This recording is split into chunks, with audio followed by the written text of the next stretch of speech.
Pesawat lepas landas pukul 0.41 waktu lokal dan sempat melakukan komunikasi rutin dengan menara pengawas lalu lintas udara. Sekitar 38 menit setelah lepas landas, ketika pesawat berada di perbatasan wilayah udara Malaysia dan Vietnam, terjadi sesuatu yang tidak biasa. Sinyal transponder pesawat tiba-tiba terputus.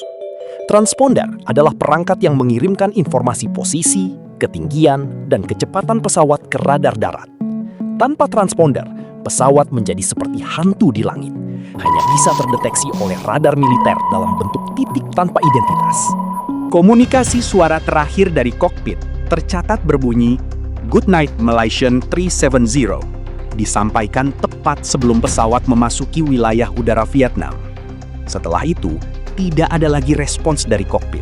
Meskipun menara pengawas Vietnam dan Malaysia berulang kali mencoba melakukan kontak. Pesawat yang seharusnya melanjutkan rute menuju Beijing justru melakukan perubahan arah secara drastis. Data radar militer Malaysia kemudian menunjukkan bahwa pesawat berbelok tajam ke arah barat, melintasi kembali semenanjung Malaysia, lalu terbang ke arah Selat Malaka. Yang membuat situasi semakin membingungkan adalah pesawat ini terus terbang selama beberapa jam setelah hilang dari radar sipil.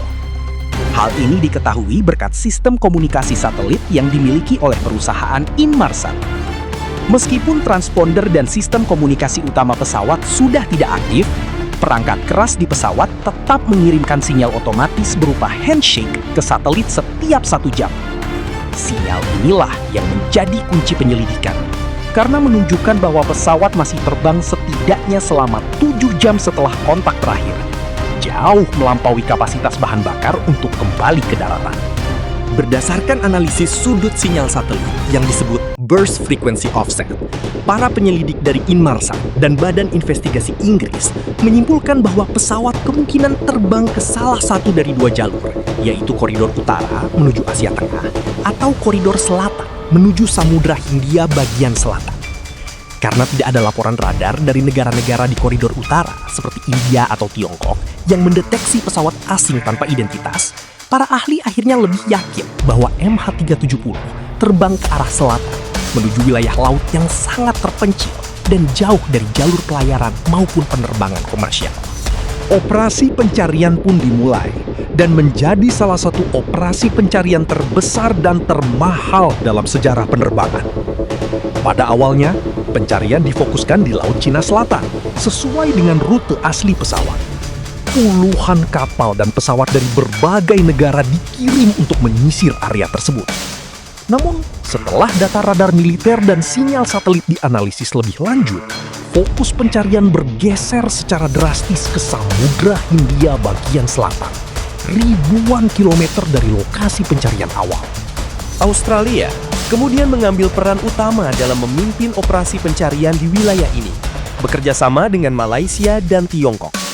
Sebuah area seluas ratusan ribu kilometer persegi di dasar laut dipetakan menggunakan teknologi sonar dan kendaraan bawah air otonom. Operasi ini berlangsung selama lebih dari 2 tahun dan menelan biaya ratusan juta dolar.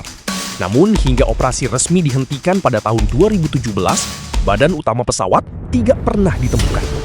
Titik terang sempat muncul pada Juli 2015 ketika sebuah potongan sayap pesawat yang disebut flaperon ditemukan terdampar di pantai Pulau Reunion, sebuah wilayah Prancis di sebelah timur Madagaskar.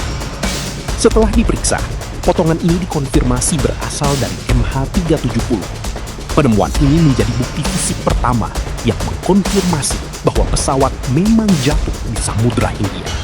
Setelah penemuan ini, beberapa potongan puing lain juga ditemukan terdampar di pantai-pantai Afrika bagian timur, termasuk di Mozambik dan Tanzania. Namun semuanya hanya berupa fragmen kecil dan tidak memberikan petunjuk pasti mengenai lokasi jatuhnya pesawat secara keseluruhan. Hilangnya MH370 memunculkan berbagai teori dan spekulasi yang berkembang luas di masyarakat. Salah satu teori yang banyak dibahas adalah kemungkinan tindakan yang disengaja oleh salah satu pilot. Teori ini muncul karena perubahan arah pesawat yang tampak terkoordinasi dan dilakukan secara manual, bukan akibat kegagalan sistem otomatis. Namun, investigasi resmi tidak pernah menemukan bukti kuat mengenai motif atau niat dari kedua pilot. dan keluarga mereka membantah keras tuduhan tersebut. Teori lain mengarah pada kemungkinan kegagalan teknis, seperti kebakaran di kompartemen kargo atau kebocoran oksigen yang menyebabkan seluruh awak dan penumpang kehilangan kesadaran sebelum pesawat akhirnya terbang sendiri tanpa kendali hingga kehabisan bahan bakar.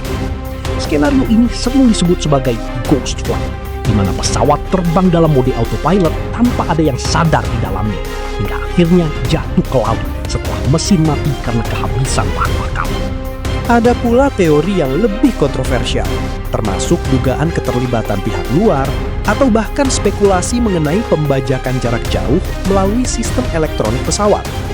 Namun, hingga saat ini, tidak ada satupun teori yang bisa dibuktikan secara meyakinkan karena minimnya bukti fisik dan tidak ditemukannya kotak hitam atau perekam data penerbangan. Bagi keluarga para penumpang dan awak, hilangnya MH370 menjadi luka yang tidak pernah benar-benar sembuh.